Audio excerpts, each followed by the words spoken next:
जब आखिरी क़यादत अली से आया हज़रत उमर में आया जो किबला छा हुकुमा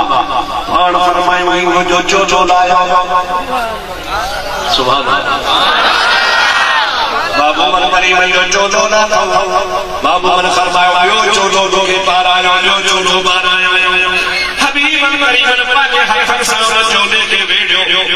वेड़े फरमाया अली तो जे हवाले आ उमर तो जे हवाले आ ए भई को तवा सफीर आयो इन चोले के संभाले रखजो जमल तवा हज जी मौसम आजे ही मुजो चोलो खड़ी हज जे मैदान अरफात में कोन जो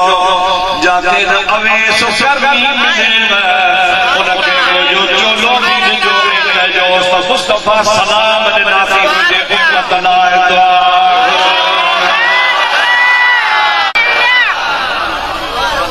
अवेस करनी के सहाबी गाए सहाबी उन्हीं के जेको आज को रसूलुल्लाह जी ज़ियारत करे महबूब जे हथ ते हथ रखी कलमो पढ़ी बैयत करे इन सजी जिंदगी नबी पाक जी ज़ियारत कान कई महबूब ने बारे बारे मेरे सलाम मोकली रहो ऐ चवंदो हो या रसूलल्लाह मुझी अम्बड़ कुरानिया अखिन खाना बीना जजिया कमजोरा दिल चवे थी तो मोहम्मद जो दीदार कया पर थोड़ा कलमो तो भरियो पर अम्बड़ जो सहारो बियो कोने अम्मा के छड़े न तो सगा पियो जे इजाजत जो कबला अम्मा के छड़े तवा जो दीदार कया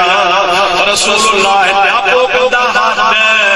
तो अम्बड़ जी खिदमत कर तो के पूजे दीदार जेतरो सवाल अरे इन्हीं अडे नबी करीम पाजा सलाम मोकलिया महबूब जे विसाल खां पोइ 9 महीना गुज़री विया हज जी मौसम आई यमन जा माण्हू हज ते आया इन्हीं विच में अवेस जी अमड़ गुज़ारे हाणे यमन वारनि सां गॾिजी हज ते आयो हेॾो हज़रत उमर फारूक हज़रत अली मुर्तज़ा अरफात जे मैदान में न को लाउडा न को नेटवर्क हो इहे माण्हू खोड़ वेठा पुछाईंदा बाबा यमनी काथे हन यमन जा काथे रहंदा ॿुधायो यमन जा माण्हू हेॾे वेठा हज़रत उमर ऐं हज़रत अली ॿई उन्हनि वटि हली विया बाबा यमन जा आयो चईसि हाओ भला यमन में ॻोठ कर जे तव्हांजे ॻोठ करन में हिकिड़ो शख़्स रहंदो आहे जो नालो आहे अवेस उन सां मिलणो आहे नबी करीम पाक साहब के इहो भी ॿुधायो हो त अवेस जी निशानी तव्हांखे ॿुधायां हुनखे कोढ़ जी बीमारी थी पई सॼो पंगु थी वियो पोइ हिन पंहिंजी मां खां दुआ कराई अल्लाह हुनजो सॼो फर्ज़ ख़तम कयो पर कुल्हे रुपए जेतिरो निशान अञा बाक़ी आहे इहा निशानी आहे जो अवेस करणी आहे सही हलाए कहिड़ो अवेस असांखे त ख़बर ई कान्हे हिकिड़े चयो हा हिकिड़ो मजनून हद चयो आहे उहो अवेस नालो आहे अरफात जे ॿाहिरि असां यमन वारनि जा ठथो खपड़नि में बीठो चारे ॿई सहाबी उन्हें रवाना थिया परे खां ॿिन्ही खे ॾिसी चवण लॻो हज़रत अवेस जी जमल हज़रत उमर ते नज़र पई ऐं मौला अली मुश्किल कुशा ते नज़र पई खिली पियो चवे भली करे आया मुंहिंजे महबूब जो पैगाम खणी कि अवेस कि हा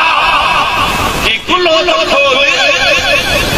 खिली आओ मुझे महबूब तव्हांखे ॿुधायो त मूंखे कोढ़ थी पियो हो मुंहिंजी कोढ़ जी बीमारी अमड़ जे दुआ सां छॾे वई आहे पर हिकिड़ो निशान अञा बाक़ी आहे जीअं तव्हां ॾिसो त पक पए त मां मुहम्मद जो ग़ुलाम आहियां यदा इमाम जो चोलो बार बार वठी गॾु सीधे सां लॻाई जे सोने नबी सही जी पार थियला त चओ त मुंहिंजी उम्मत लाइ दुआ घुरे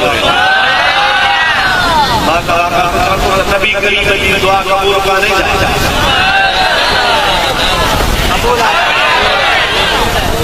अवेसा का जो दुआ कराए वो मौलवी किथे अवेसा का जो दुआ कराए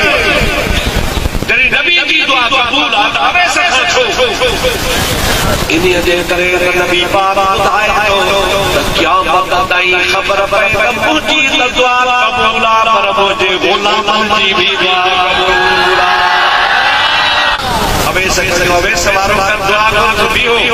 बिनी खे बि आरे पाण खबर उन में अंदर लगे सजदे में नबी पाक जी उम्मत लाइ दुआ करो।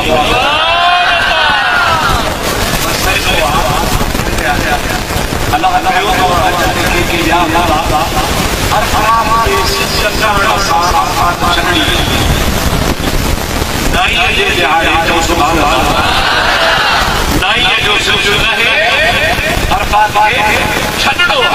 एतरे कदरो शांति की मांगना है वो जाहिर है नजर हुंदी आप कदा चाहे वो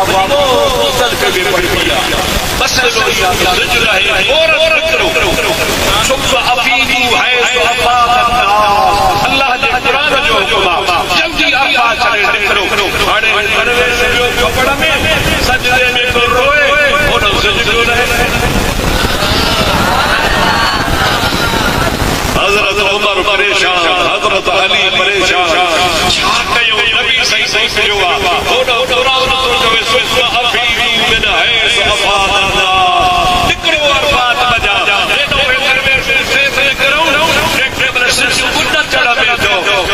हजरत अवेस के अंदर लगे हाणे उथी असांजी मोकलत जे कुझो अखियूं पाटींदो आयो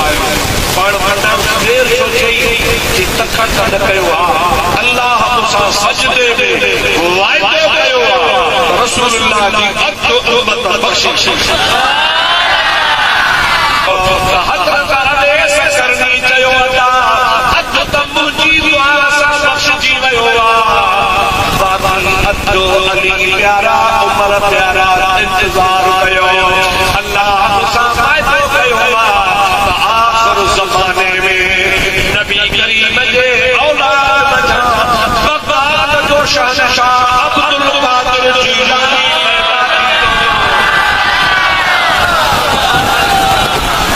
अधु बाकी उम्मत उन्हीं जे दुआ सां बख़्शिजी।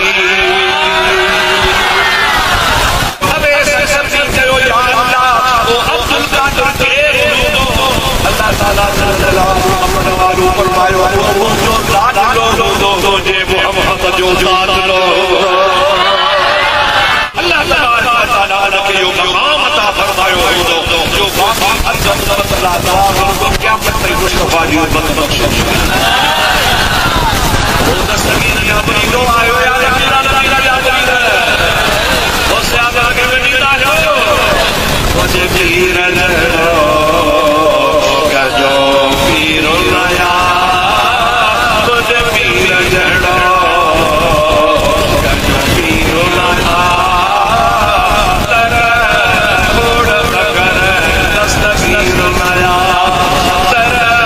थोड़ कर दस्तगीर नया इंशाअल्लाह असांजा अक्सर दस्तगीर जी दामन होंदी बाबा सुभानी जी दामन होंदी बेड़ो करी